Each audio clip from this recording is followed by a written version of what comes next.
Қайырлы күн, құрметті мемлекеттік органдардың өкілдері, тұрғындар және қоғамдық тыңдауға қатысушылар.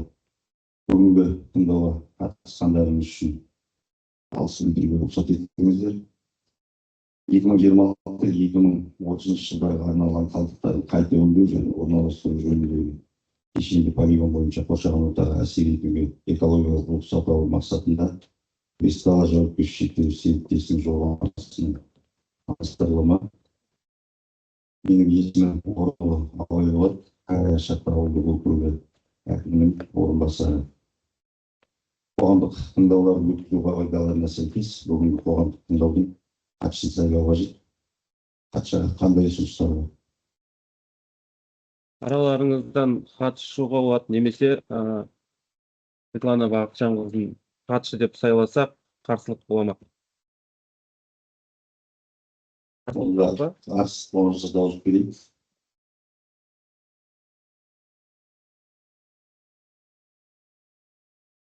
Жақсы, онда бүгінгі қоғамдық тыңдаудың қатысушы сайланды.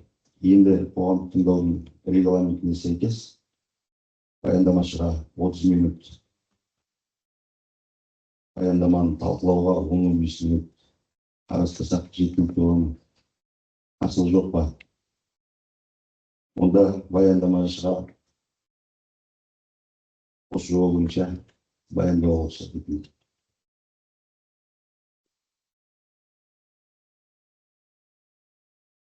Қайырлы күн, құрметті қоғамдық тыңдауға қатысушылар, ауылдың тұрғындары.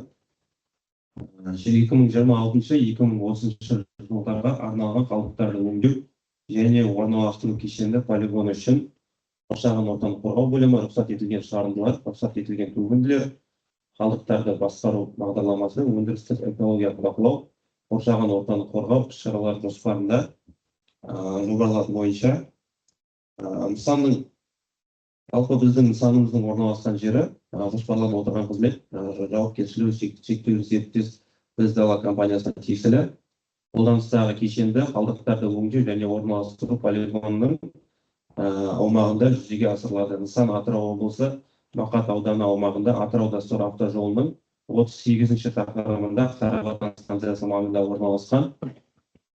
Тұқыпиро мұнай газ саласы ұйымдарына, сауда және халыққа қызмет көрсету саласындағы кәсіпорындарға, медициналық ұйымдарға, сондай-ақ түрлі компанияларға қалдықтар мен ағын суларды басқару бойынша кешенді және жекеленген қызметтер көрсетеді. Кәсіпорынды жаңғырту қалдықтарды басқару тәсілдерінің кеңеюіне, сұйық өндірістік және шаруашылық тұрмыстық ағындылар көлемінің артуына, сондай-ақ ластанған өндірістік ағындыларды залалсыздандыруға және тазарту процесінде өнеркәсіптік әрі экологиялық қауіпсіздік қамтамасыз ететін заманауи жабдықтарды орнату қажеттілігіне байланысты жүзеге асырылады. КППиро полигонымыз үшін бөлінген жер учаскесінің жалпы аумағы 142 гектар жерді құрайды.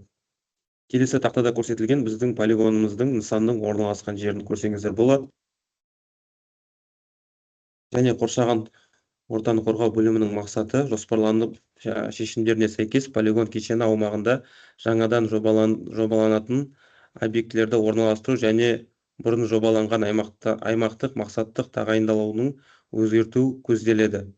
Қалдықтарды кейіннен қайта өңдеу немесе көму үшін қабылдау, дайындау, сақтау, жинақтау алаңы 13654 метр квадратты құрайды. Және де МБР ұяшығы мақсаттық тағайындалуының қалдықтарының кейіннен қайта өңдеу немесе көму үшін қабылдау, дайындау, сақтау, жинақтау алаңына өзгерту 13654 метр квадратты құрайды. Фильтрат жинақтауға арналған резервуарлар 25 метр куб, өндірістік ағындыларға арналған 4 бірлік, бақылау ұңғымасы 4 бірлік, агрессивті орындылары мен сұйық қалдықтарды қабылдауға арналған резервуарлар 40 метр куб, 2 бірлік, биоагрессивті ағындылар мен сұйық қалдықтарды қабылдауға арналған резервуарлар 73 метр куб, 2 бірлік.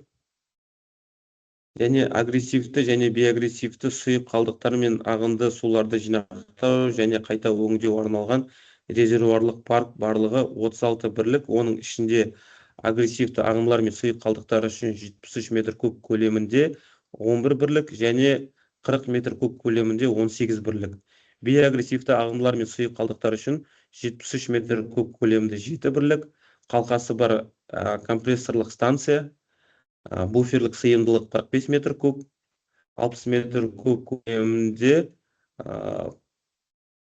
тастағыш тұндырғыш резервуар, қалдықтарды сақтауға арналған жабдық, орнатылған бетонданған алаңы бар құрылыс қалдықтарын қабылдау және сұрыптау алаңы, дайын өнімге немесе қайталама ресурсқа арналған алаң, кубтық қалдықтағы қоюландыру учаскесі 2 бірлік, өрт сөндіруге арналған су резервуарлары 50 метр куб 2 бірлік. Және нысанның құрылысы 89 күн ішінде жүзеге асырылады. Құрылыс жұмыстарының басталуы 2026 жыл. Құрылысқа тартылатын қызметкерлерінің жалпы саны 60 адамды құрайды. Оның ішінде ИТР қызметкерлері, кіші қызмет көрсетуші персонал және күзет адамы 10 адам, жұмысшылары 50 адам. Нысандарды салу барысында қолданылатын құрылыс материалдар бұйымдары, конструкция элементтері мен жабдықтар жоба талаптарына және оларға қолданылатын стандарттарға, техникалық шарттарға және немесе техникалық куәліктерге сәйкес болады.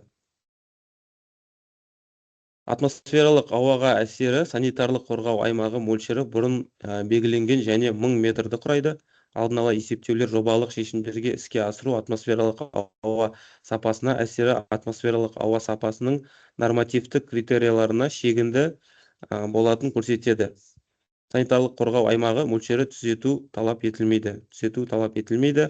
Және де құрылыс кезеңінде нысанның құрылыс кезеңінің атмосфералық ауаға әсер бағалау құрылыс бөлігі мен құрылыс ұйымының жобасы негізіне жүргізіледі. Құрылыс жұмыстарының 2 ауысымы 12 сағаттан жүргізіледі. Құрылыс кезеңінің ұзақтығы 89 күн. Құрылыс кезеңінің барысында атмосфералық ауаға ластаушы заттар жұмыс жүргізіледі. Бұған мыналар жатады. Тақтаға қарап назар аударсаңыздар болады.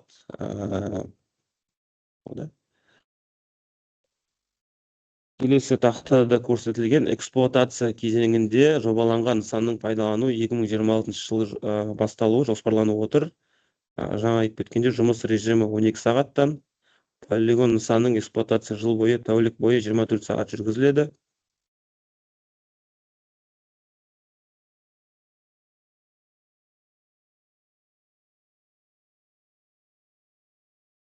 Ұйымдастырылған атмосфералық ластаушы көздерге тақтада көрсетілгендей топырақтық қоймасы, биогаздар, биологиялық алаң, дерек көздерімен таныссаңыздар болады. Эксплуатация кезеңінің жалғасы, резервуарлық парк.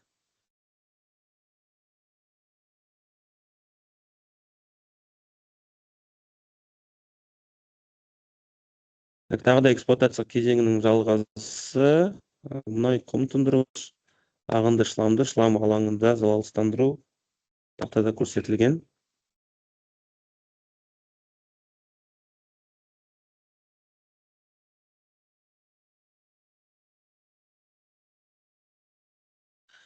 Нысанды пайдалану кезеңінде атмосфералық ауаға барлығы 36 атаулы ластаушы зат шығарылады. Оның ішінде 9 суммация тобы бар.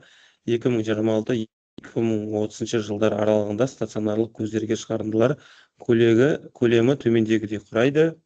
Осы жобада белгіленген рұқсат етілген шығарындылар нормативтік қол жеткізу мерзімі 2026-2030 жылдар. Нысан теңгеріміне автокөлік құралдары жоқ.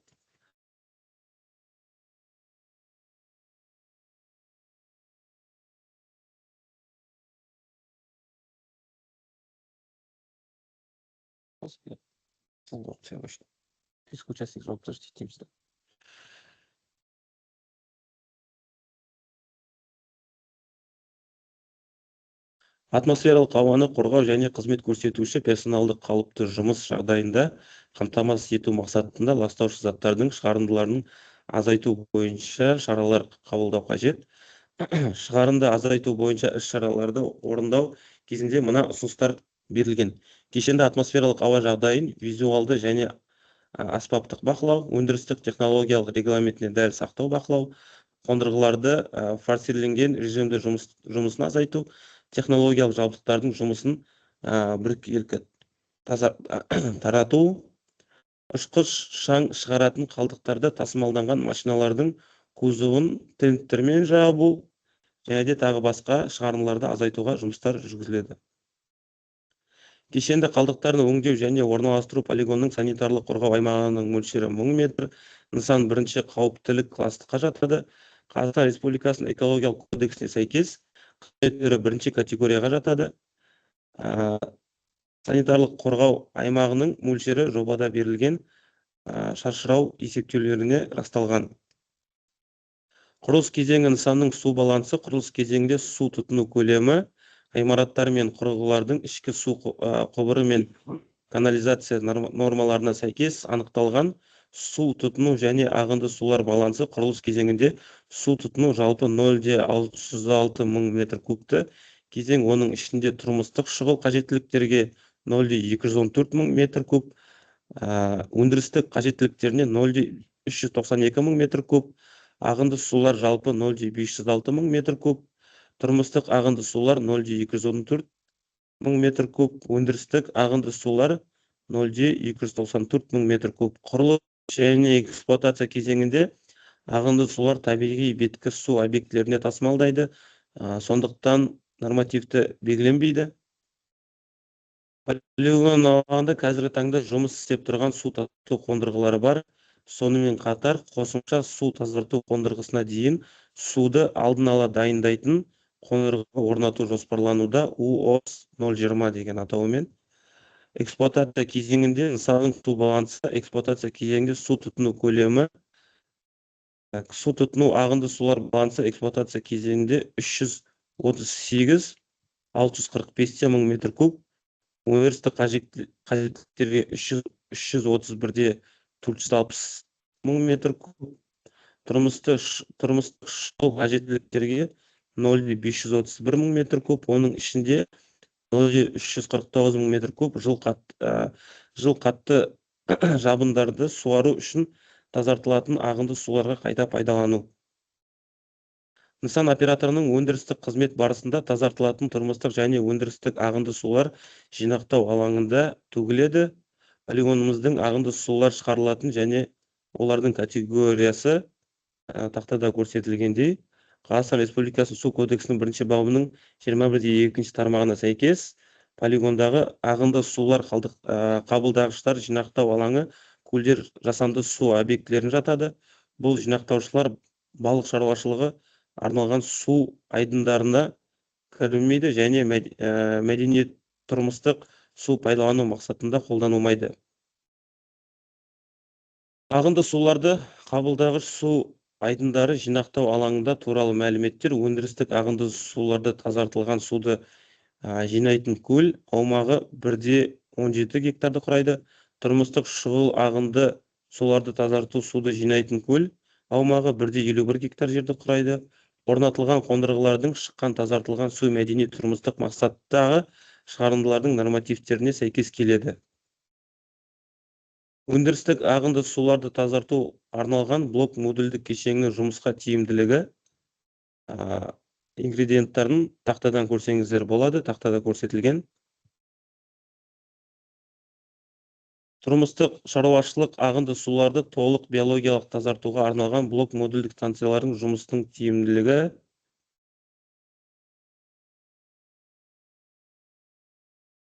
және 2026-2030 жылдарға арналған БМК жинақтау алаңының бір шығарылым тазартылған ағынды сулармен бірге әкелетін ластаушы заттардың рұқсат етілетін төгіндісі.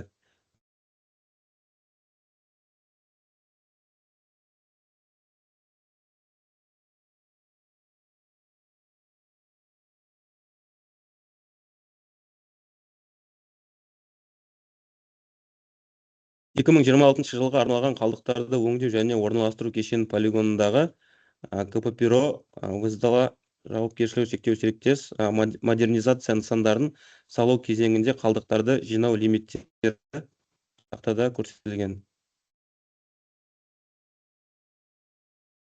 қауіпті қалдықтар, қауіпсіз қалдықтар және де айна тектес қалдықтар.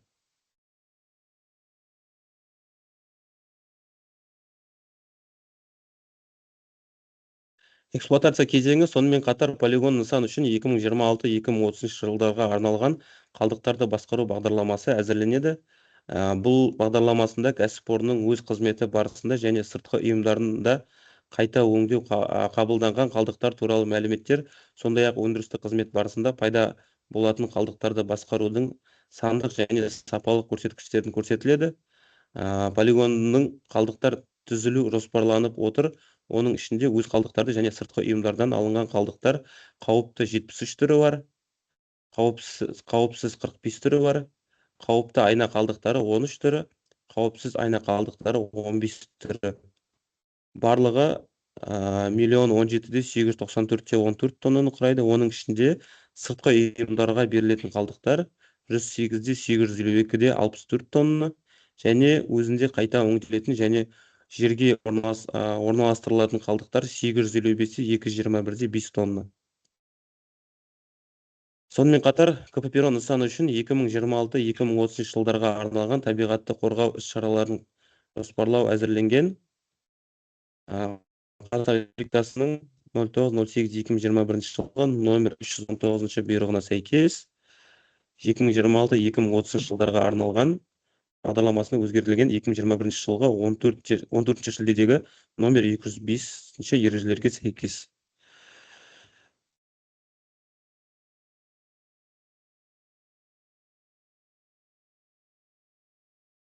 Осымен көп рахмет назар аударғандарыңызға.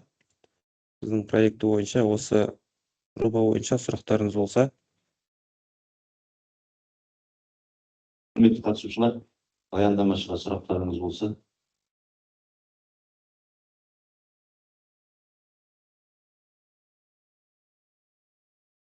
Коллеги, которые подключились онлайн, всем здравствуйте. У вас есть вопросы? Здравствуйте, у меня есть вопрос. Меня зовут Динара Мирамбай. Смотри.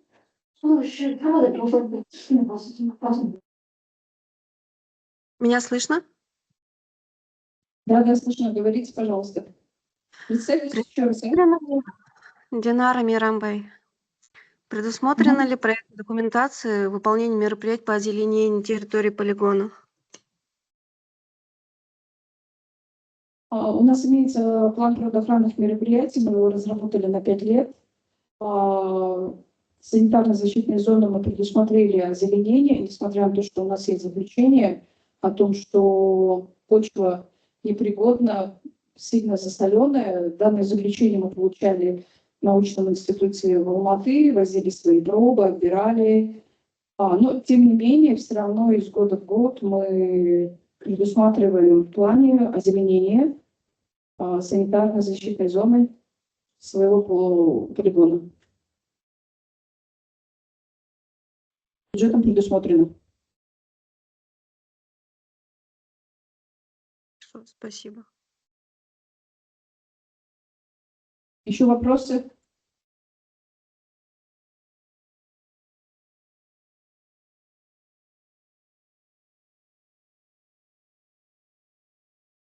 Департамент экологии, у вас вопросы есть? Будут?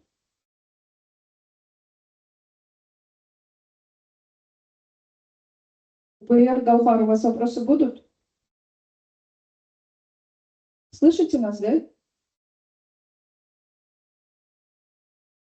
Да, Светлана, вас слышно. Если нет вопросов,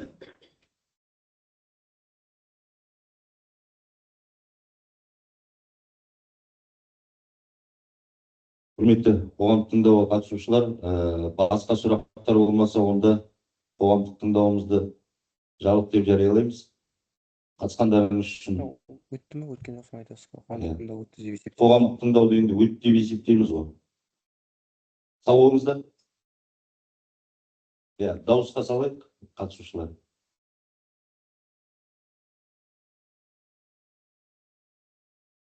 Қоғамдық тыңдауды өтті деп жариялаймыз. Бүгінгі қоғамдық тыңдауға қатысқан баршаңызға алғысымызды айтамыз. Көп рахмет уақыттарыңызды бөліп келгендеріңізге. Біздерде